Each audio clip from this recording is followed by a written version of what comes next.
मोलमजुरी करून आपल्या कुटुंबाचे पोट भरणाऱ्या राज्यातील माझ्या भगिनीसाठी 1,500 रुपये ही खूप मोठी रक्कम आहे। कोट्यावधींचे घोटाळे करणाऱ्या लोकांना 1,500 रुपयांचे मोल कसे कळणार? अशा शब्दात कल्याण पश्चिमेचे आमदार विश्वनाथ भोईर यांनी मुख्यमंत्री लाडकी बहीण योजनेला विरोध करणाऱ्या महाविकास आघाडीच्या नेत्यांवर हल्ला चढवला। कल्याण पश्चिमेतील शिवसेनेच्या उंबर्डे ते कोळीवली विभागीय शाखेतर्फे आयोजित लाडकी बहीण संपर्क अभियानाच्या कार्यक्रमात ते बोलत होते। या कार्यक्रमाला मुख्यमंत्री लाडकी बहीण योजनेतील शेकडो लाभार्थी महिलांनी मोठी गर्दी केली होती। या लाभार्थी महिलांनी यावेळी मुख्यमंत्री एकनाथ शिंदे यांच्यावरील गाण्यावर उपस्थित लाडक्या बहिणींनी उत्स्फूर्तपणे ठेका धरल्याचेही दिसून आले। मुख्यमंत्री लाडकी बहीण योजना आल्यापासून महाविकास आघाडीतील नेत्यांनी विरोध केला आहे। काहींनी तर आमचे महाविकास आघाडीचे सरकार आल्यावर आम्ही ही योजना बंद करू अशी जाहीर घोषणाही केली आहे।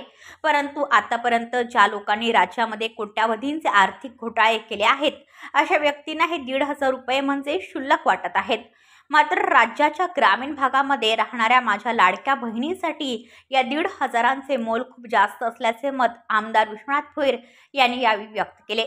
तसेच येणाऱ्या निवडणुकीत तुम्ही एकनाथ शिंदे यांना पुन्हा मुख्यमंत्रीपदी विराजमान केल्यास ही योजना अव्याहतपणे सुरू राहील। इतकेच नाही तर यामध्ये दुप्पट वाढ करण्याचे ठोस आश्वासनही मुख्यमंत्री एकनाथ शिंदे यांनी दिले असल्याची आठवण आमदार भोईर यांनी यावेळी करून दिली आणि आगामी विधानसभा निवडणुकीत महायुतीच्या उमेदवारांना भरघोस मतांनी निवडून देण्याचे आवाहनही केले। दरम्यान यावेळी मुख्यमंत्री एकनाथ शिंदे यांच्यावरील अनाथांचा नाथ एकनाथ या गाण्यावर उपस्थित लाडक्या बहिणींनी उत्स्फूर्तपणे ठेका धरत या योजनेप्रती आपला आनंद व्यक्त केल्याचे दिसून आले।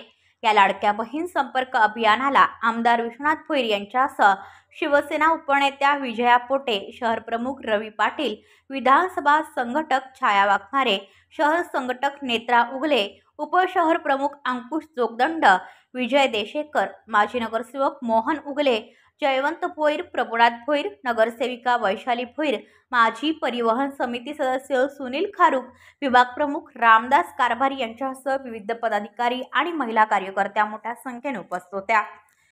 माननीय मुख्यमंत्री साहेब यांची संकल्पना होती की प्रत्येक मतदारसंघामध्ये ज्या लाडक्या बहिणी आहेत त्यांच्या घरी जाऊन कुटुंब भेट घ्यायची आणि त्याचबरोबर पूर्ण मतदारसंघामध्ये टोटल 15 मेळावे ह्या लाडक्या बहिणीचे घेण्याचे आदेश आम्हाला, मला वाटतं काल परवाच आम्हाला ते आले होते आणि सुरुवात करायची म्हणून मग मी जबाबदारी घेतली की बाबा प्रभाग क्रमांक 1-2 पासून सुरुवात करतो आणि ती सुरुवात तुम्ही बघत आहात।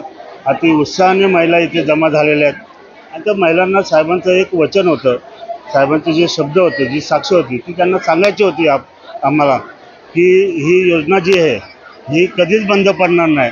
जर पुन्हा सत्तेवरती आलो तर योजना तर चालू राहील याची ग्वाहीच देतो, परंतु 1,500च्या ऐवजी 3,000 रुपये दिले जातील अशी सुद्धा घोषणा माननीय मुख्यमंत्री साहेबांनी केलेली आहे। त्याचबरोबर ज्या इतर गोष्टी हे आहेत, योजना आहेत, त्या योजनांची माहितीसुद्धा याच्यामार्फत द्यायची ज्या महाराष्ट्र शासनाकडनं चालू आहेत आणि अशा पद्धतीने काँग्रेसने जे किंवा महाविकास आघाडीने जे विधान केलेलं आहे की आम्ही जर सत्तेवर आलो तर ही योजना बंद करू, त्याला मुख्यमंत्री साहेब यांनी चोख प्रत्युत्तर दिलेलं आहे की माझ्या लाडक्या बहिणीच्या मतांच्याद्वारे आम्ही पुन्हा मुख्यमंत्री बनवू आणि ही योजना चालू ठेवू अशी घोषणा त्यांनी केलेली आहे। माहिती आहे का, मी मागे पण तुम्हाला बाहेर दिली होती, सुनील केदार हा अब्जोधीश माणूस आहे। त्यांनी तो बँकेचा घोटाळा करून अब्ज रुपये कमवलेले आहेत। त्याला 1,500ची व्हॅल्यू करणार नाही। 1,500ची व्हॅल्यू कोणाला कळते? ज्या महिलेच्या पदरामध्ये 200 रुपये, 100 रुपये, 50 रुपये नसतात, तिला 1,500 फार होतात ना। ही समजा पटकन 20 रुपयाची, 30 रुपयाची, 40 रुपयाची भाजी आणायची, काही एखादी छोटी वस्तू आणायची, तर ती पटकन त्याचा वापर करते ना, तिला कॉन्फिडन्स आला ना। महिलेला आर्थिक हे दिल्यामुळे तिचा कॉन्फिडन्स वाढलेला आहे आणि त्या पद्धतीने आता ते महिला एकदम खुश आहेत। तुम्ही बघत असाल जिकडे तिकडे साहेब जाते, तिकडे महिला मोठ्या प्रमाणात जमा होतात। आतासुद्धा आम्ही बघा रात्री महिलांना फोन केले आणि काही महिलांना साहेब सकाळी फोन केले आपण, तरी पण त्या महिला किती मोठ्या प्रमाणात जमलेल्या आहेत हे तुम्ही आता इथे बघत आहात। म्हणजे महिलांमध्ये फार उत्साह आहे। त्यामुळे त्या सुनील केदारला 1,500ची कल्पना नाही, परंतु आपल्या गरीब महिलांना त्याची पूर्ण कल्पना आहे त्यामुळे ते त्यांना आम्ही देत राहणार आणि पुन्हा सत्ता आली तर ते 1,500चे आम्ही 3,000 करणार हे साहेबांनी आम्हाला सांगितलं. नाही कसं आहे माहिती आहे का, जेव्हा 5 वर्ष सभागृहात होतो तेव्हा मराठी भाषेला अभिजात दर्जा मिळावा म्हणून ज्यावेळेस मराठी भाषा दिन आपण साजरा करत होतो, मला तुम्हाला एक सांगावं लागेल की एकदा ते मराठी भाषेची दिंडी आम्ही हे करताना तेव्हासुद्धा तिथे अशा घोषणाबाजी झाल्या होत्या. मी सुद्धा त्या क्लिपमध्ये होतो. मीच ती दिंडी घेतली होती की मराठी भाषेला अभिजात दर्जा मिळावा ही मागणी कधीपासून आहे, कितीतरी वर्षापासूनची ती मागणी आहे. परंतु ती कोणी पूर्ण करू शकला का? नाही करू शकला. पण माननीय मोदी साहेबांनी आणि त्यांच्या मंत्र्यांनी आणि माननीय एकनाथ शिंदे साहेबांनी ह्या मराठी भाषेला अभिजात भाषेचा दर्जा मिळवून दिलेला आहे. तमाम मराठी बांधवांची माननीय मुख्यमंत्री साहेबांना एक आशीर्वाद आहे. त्यांना त्यांचे ऋणी आहोत आम्ही सर्वजण की आमच्या मराठी भाषेला अभिजात दर्जा मिळवून दिलेला आहे. आम्ही तसं आवाहन करतो कारण ते आमच्या प्रभागातल्या महिला असतात.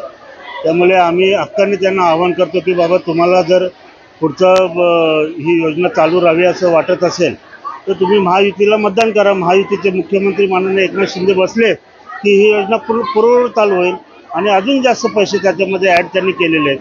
हा संदेश आम्ही पक्षाच्या आदेशानुसारच आम्ही त्या महिलांना देत आहोत. ब्युरो रिपोर्ट कल्याण, AVP न्यूज. तुमच्या आजूबाजूला घडणाऱ्या घटना पाहण्यासाठी आपल्या वृत्तप्रहार वाहिनीच्या यूट्यूब चॅनलला सबस्क्राईब करा. तसेच नव्या व्हिडिओची नोटिफिकेशन मिळवण्यासाठी बाजूला असलेल्या बेल आयकॉनवरती क्लिक करा.